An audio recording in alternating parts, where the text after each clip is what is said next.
Job లేక ఇబ్బంది పడుతున్నారా? అయితే మెడికల్ కోడింగ్ మీకు మంచి ఆప్షన్. వెంటనే కాల్ చేసి కోర్సులో జాయిన్ అవ్వండి. డిఎస్పీలు సిఐలు అక్కడ చిత్తూరు జిల్లా, మన కర్నూలు జిల్లా, అనంతపురం జిల్లా మొత్తం పోలీసులు అంటే తెచ్చి ఒక ఎమ్మెల్యేకి మేము వెళ్తుంటామండి ప్రోగ్రాంలకు. అంత ఇస్తారా మాకు బందోబస్తు?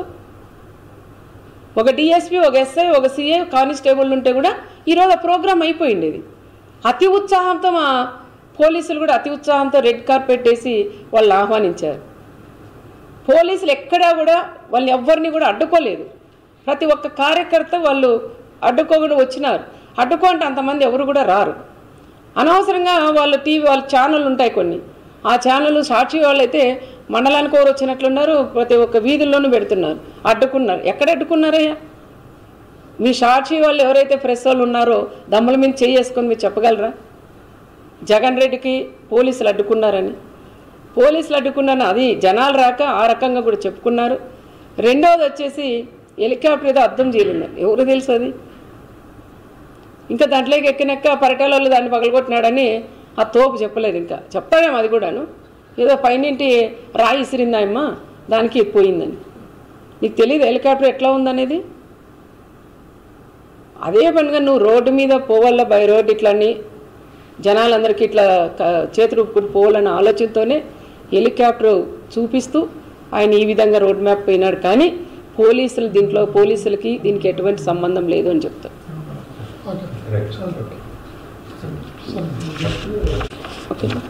పోలీసుల్ని అదే చూడాలండి. ఎందుకంటే ఈరోజు జగన్ రెడ్డి వస్తున్నాడు, పులివెందుల ఎమ్మెల్యే వస్తున్నారని పోలీసులు కూడా రెడ్ కార్పెట్ వేసి ఆహ్వానించినారు.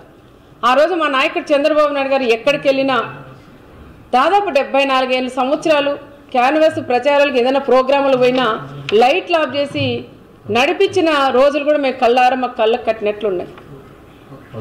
ఆ విధంగా మేము కూడా చేయకోకుండా జగన్ రెడ్డి వచ్చినప్పుడు రెడ్ కార్పెట్ వేసి పోలీసుల్ని ఎక్కడ ఇబ్బంది లేకోకుండా వచ్చిన వాళ్ళ కార్యకర్తలు కూడా పంపించమని చెప్పిన నాయకుడు మా నాయకుడు చంద్రబాబు నాయుడు గారు. పోలీసు కూడా అదే విధంగా చేశారు. మరి పోలీసుని ఎందుకు టార్గెట్ చేస్తున్నారో అర్థం. అంటే నీకు రెడ్ కార్పెట్ వేసిన దానిక, లేదంటే ఎక్కడ వాళ్ళు అక్కడ కట్ చేసి ఉంటే నీ దగ్గరకు ఒక పిల్లకుండా కూడా నీ దగ్గరికి రాదు. ఆ విధంగా చేసే శక్తి మా అన్న చంద్రబాబు నాయుడులో ఉంది. మరి ఈరోజు పదే పదే పోలీసులు కూడా చేస్తున్నారు. ఒక ఎస్ఐ నుండి, ఒక బీసీకి సంబంధించిన ఒక ఎస్ఐని ఆయన ఎందుకు టార్గెట్ చేస్తున్నారో అర్థం కాల.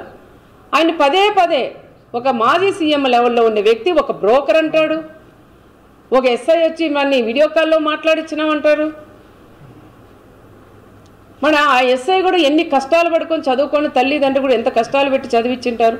ఒక ఎస్ఐ అయితే ఎస్ఐది ఏముంటుందండి? పై స్థాయి వాళ్ళు ఏం చెప్తే చేసేవాళ్ళు. ఆ ఎస్ఐని ఏదో రకంగా ఆ తోపు చెప్పిన మాటలు విని ఆ ఎస్ఐని ఏదో రకంగా సస్పెండ్ చేయించాల.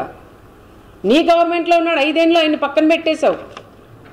మళ్ళీ ఈ గవర్నమెంట్లో ఆయన కరెక్ట్గా జాబ్ చేస్తుంటే ఈ రకంగా మళ్ళీ వీడియో కాల్లో మనం ఒకరితో పలికిచ్చు. నువ్వు ఒక అబద్ధం చెప్పేది కాదు, వీడియో కాల్లో మాట్లాడిచ్చాడు ఎస్ఐ అని చెప్తున్నావు. మరి ఒక్కరితో అయినా మీరు పలికిచ్చారా? పలికించగలరా? అనవసరంగా మీరు పోలీసుల మీద కూడా పోవడం అది తప్పు అని చెప్తున్నాం. ఇప్పుడైనా జిల్లా ఎస్పీ గారు కూడా పదే పదే చెప్తున్న జిల్లా ఎస్పీ గారికి, మొన్న జరిగినప్పుడు పెనుగొండలో అదే ఎస్ఐని, డిఎస్పీని, సిఐలంతా మాజీ ఎమ్మెల్యే తోపు ఇష్టానుసారం మాట్లాడినారు, అమ్మల్ని అక్కల్ని తిట్టారు. మరి ఆ రోజే ఎస్పీ గారు స్పందించి పోలీసులను ఈ విధంగా అరిశారని సీరియస్నెస్ తీసుకొని సీరియస్గా ఏదైనా వార్నింగ్ ఇచ్చింటే ఈరోజు ఇంతవరకు వచ్చేది కాదని నేను ఎస్పీ గారికి కూడా చెప్తాను. ఇప్పుడైనా తల్లి, ఇప్పుడైనా మీరు మేల్కొని పోలీసు కూడా మీ ద్వారా మీ నుంచి మీరు పెద్దలు అయిపోతున్నారు. కింద ఉండేవాళ్ళు, కింద స్థాయి వాళ్ళు ఎస్ఐలు, సిఐలు, కానిస్టేబుల్ ఉన్నారు, వాళ్ళందరూ కూడా ఇబ్బందులు పడుతున్నారు. వాళ్ళకు ఒక భరోసా ఇవ్వండి, ఒక ధైర్యం ఇవ్వమని మన ఎస్పీ గారికి కూడా నేను తెలియజేస్తున్నాను. అంటే హెలికాప్టర్ ఏమైనా పగలగొట్టామా మేము? అంటే ఆయన మాట్లాడేది చిన్నపిల్లోడా, పెద్దోడా, సీఎమ్మా, మాజీనా ఏమో అర్థం కావట్లేదు. ఆయన ఒక పులివెందుల ఎమ్మెల్యే. ఆయన అంతమంది పోలీసుని పెట్టాల్సిన అవసరం లేదు. ఒక ఎస్ఐ, ఒక 4 కానిస్టేబుల్, ఒక సిఐ ఉంటే చాలు. ఇంతమంది మా వాళ్ళు కూడా, మా డిపార్ట్మెంట్ కూడా అతి ఉత్సాహంగా ముగ్గురు ఎస్పీలని, డిఎస్పీలు, సిఐలు అక్కడ చిత్తూరు జిల్లా, మన కర్నూలు జిల్లా అనంతపురం జిల్లా మొత్తం పోలీసులు అంటే తెచ్చి ఒక ఎమ్మెల్యేకి మరి మేము వెళ్తుంటామండి ప్రోగ్రాంలకు అంత ఇస్తారా మాకు బందోబస్తు? ఒక డిఎస్పీ, ఒక ఎస్ఐ, ఒక సిఐ, కానిస్టేబుల్ ఉంటే కూడా ఈరోజు ఆ ప్రోగ్రాం అయిపోయింది. ఇది అతి ఉత్సాహంతో మా పోలీసులు కూడా అతి ఉత్సాహంతో రెడ్ కార్పెట్ వేసి వాళ్ళని ఆహ్వానించారు. పోలీసులు ఎక్కడా కూడా వాళ్ళని ఎవ్వరిని కూడా అడ్డుకోలేదు. ప్రతి ఒక్క కార్యకర్త వాళ్ళు అడ్డుకోకుండా వచ్చినారు. అడ్డుకుంటే అంతమంది ఎవరు కూడా రారు.